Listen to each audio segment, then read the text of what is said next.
Before we get into this video, I just want to say that there are a couple times where I use a voice modification in the video to simulate me being the criminal, and it may be hard to understand. In those cases, please just refer to the subtitles on the screen, and I'll get that fixed for next episode.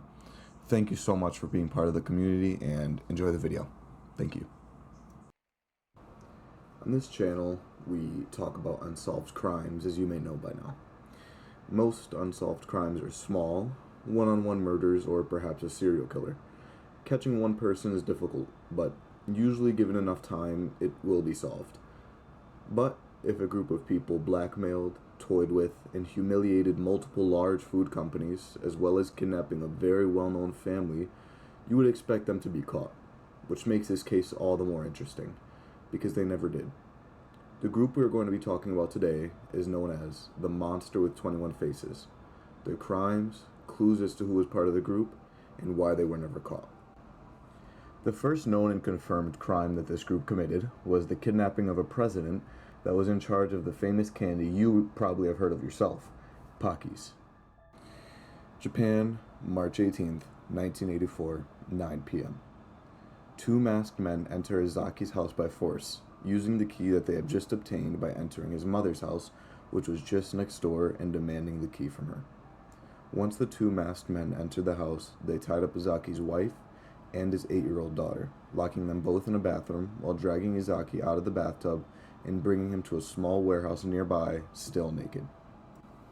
Only a couple hours later at midnight, the kidnappers contacted the famous Pocky candy company that Ezekiel was president of and demanded a ransom to release the man from being kidnapped. In this ransom, the kidnappers demanded 1 billion yen, which is around 7 million US dollars today and counting for inflation, and 100 kilograms of golden bars. Fortunately for Ezekiel, 3 days after the kidnapping, he managed to escape the warehouse. But unfortunately, this was only the beginning of the horrors for Izaki. April 8th, 1984. The police in the area surrounding where the whole ordeal took place received a letter from the supposed kidnappers, seemingly making fun of them for not being able to do anything about the crime that just took place. The letter, translated in English, reads as follows. To the police fools, are you all stupid? What the hell are you doing with all that manpower? If you're professionals, then come on, catch us. We'll give you a hint since you're so handicapped. There are none of us among Izaki's relatives. There are none of us among the Nishinomiya police. There are none of us among the flood prevention corps. The car I bought was gray, and the food I bought was from the guy. If you want more information, ask us for it in the newspapers. After telling you all this, you should be able to catch us. If you can't, then you're just tax leeches. Shall we kidnap the head of the prefectural police too? This was not the last letter received by this group. In fact, it was just the beginning. 2 days after this letter was received, 6 cars were set on fire at a factory that Izaki owned. Somebody also sent the company a container of hydrochloric acid with a threatening letter attached to it. Once the threatening letters started to reach Izaki, the police noticed that they were all from one sender, a person or group who dubbed themselves as the Monster with 21 Faces. Every time I mention this group, I would love to refer to them by their full name, but that would make this video an hour long. So from here on out, we will be referring to them as the Monster or the Group. The title of this group is a subtle nod to the 1963 novel made by Edogawa Rampo titled The Fiend with 20 Faces, in which there was a shape-shifting thief. Perhaps this had something to do with the name, or perhaps it had nothing to do with it at all.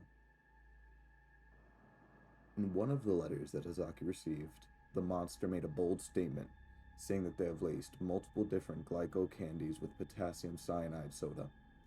The company, not wanting to take risks, decided it was for the best to get all of its Pocky candies and every other candy off the shelves. But this came at a huge toll to the company and its employees. Once they made this bold move, they lost about 21 million US dollars and had to lay off an estimated 450 part-time workers. But out of this came one small upside, a clue as to who was part of this heinous group. Once the Monster threatened to place laced candies inside stores, a man wearing a baseball cap was caught placing glyco chocolate on a store shelf by a security camera, meaning that this was probably no bluff. On April 23rd, 1984, the group decided to further taunt the police by sending a letter to the newspapers, the police station, and Glyco himself. The letter reads as follows. Police fools, you shouldn't lie. If you lie, you steal. I also sent this to the Kushing police. Why are you lying? Don't hide things. Why are you complaining? You guys are having such a hard time, so I will give you a hint. I entered the factory from the side staff entrance. The typewriter we used is a pan writer.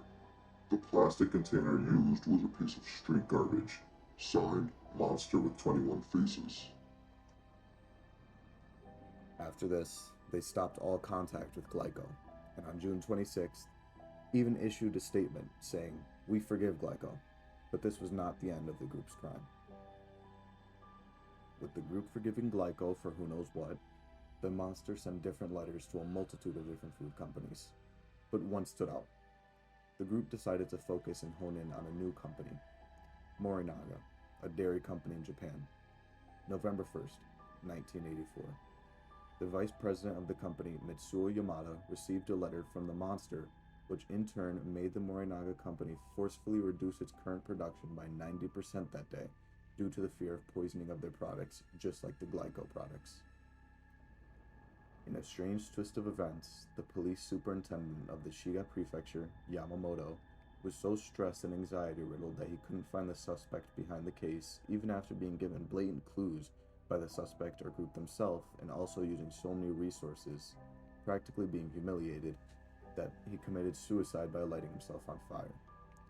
Which, when reading the backstory on this case, I don't get, because why would you choose such a painful way to go out? It seems to be widely accepted that it was a suicide.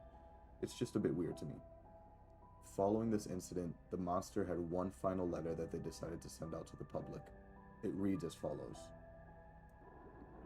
Yamamoto of Shiga Prefecture Police died. How stupid of him.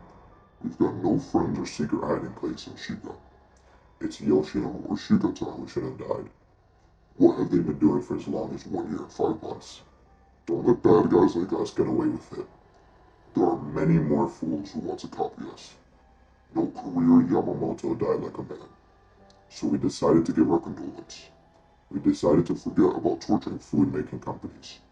If anyone blackmails any of the food-making companies, it's not us, but someone copying us.